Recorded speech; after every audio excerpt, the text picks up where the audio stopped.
en principe, on ne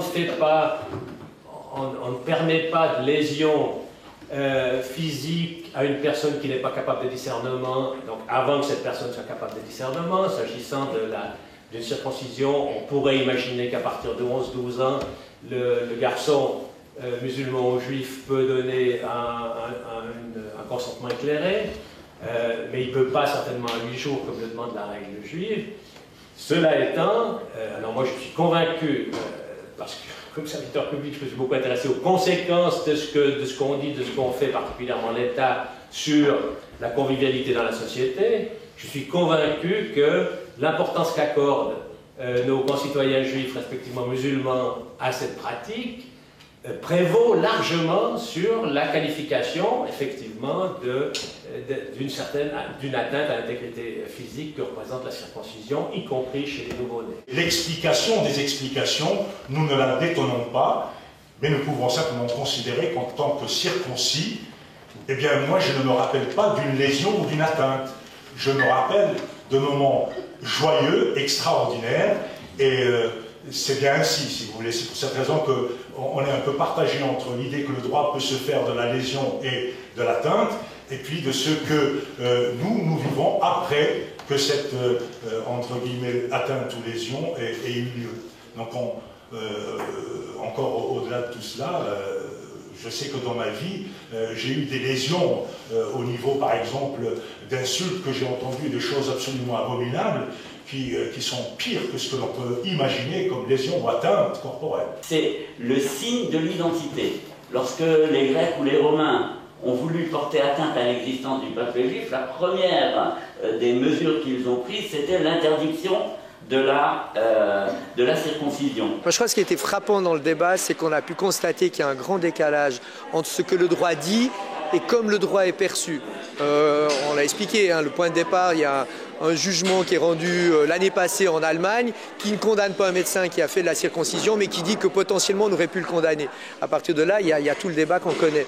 Je crois que ce qui est très important, c'est de bien replacer ce débat de la circoncision dans un débat plus large.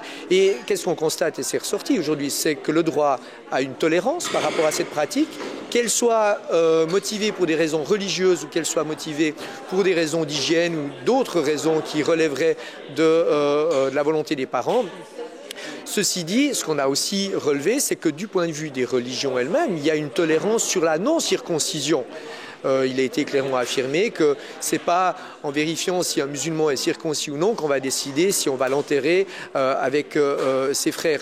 Je crois que ce qui est important de retenir justement par rapport à un débat comme aujourd'hui, c'est la nécessité d'éviter la polémique et d'éviter de vouloir confronter les points de vue, alors que finalement, en partant d'un point de vue de tolérance, on arrive à des solutions tout à fait acceptables. À la fois, d'un point de vue strict d'éthique médicale moderne, on peut dire qu'il y a effectivement une lésion physique et qu'en principe, si elle n'est pas motivée par des raisons médicales, elle ne devrait pas être permise. Mais cela est contrebalancé de manière majeure, à mon sens, par le respect qu'on doit aux pratiques, aux coutumes, aux traditions, aux convictions de groupes comme par exemple nos concitoyens juifs ou musulmans.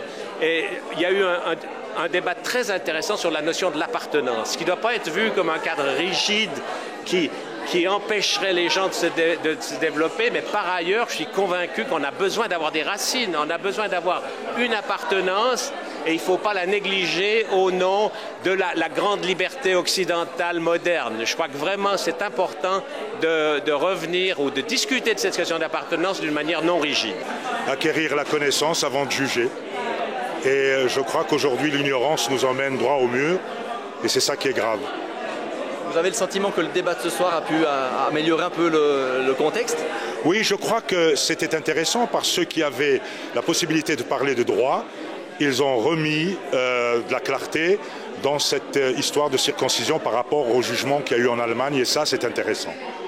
Toute la discussion qui a été provoquée donc par le Parlement de Strasbourg nous a réveillé des mauvais souvenirs, et c'est pas cette décision qui nous fait peur, mais des décisions qui peuvent être prises suite à ce vote.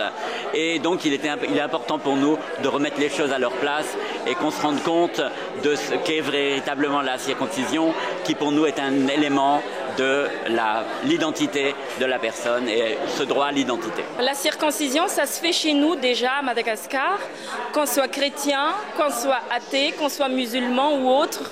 Donc c'est un truc qui était pratiqué depuis des générations et des générations. Il y a des choix des familles qui le font, d'autres qui ne le font pas. Donc ça doit se faire, mais sur la question de la santé, les risques, c'est bien de prévoir les risques, mais c'est un droit qu'on doit donner à tout un chacun. Pour moi, le concept le plus important, c'est la liberté. La liberté, c'est le maître mot, c'est ce qui doit guider tout le débat. J'estime qu'un enfant, on doit respecter sa liberté. Sa liberté d'accepter une religion ou de ne pas l'accepter. On peut transmettre des valeurs à des enfants, mais imposer une circoncision à des enfants incapables de discernement forcément très jeunes, très jeunes, je ne pense pas que ce soit une bonne idée. Ce que j'aimerais, c'est que les gens se posent la question, réfléchissent à la question pourquoi on débat tellement de la circoncision aujourd'hui. Ce n'est pas seulement des motifs hygiéniques, scientifiques, religieux ou autres, c'est des motifs politiques et sociétaux globaux.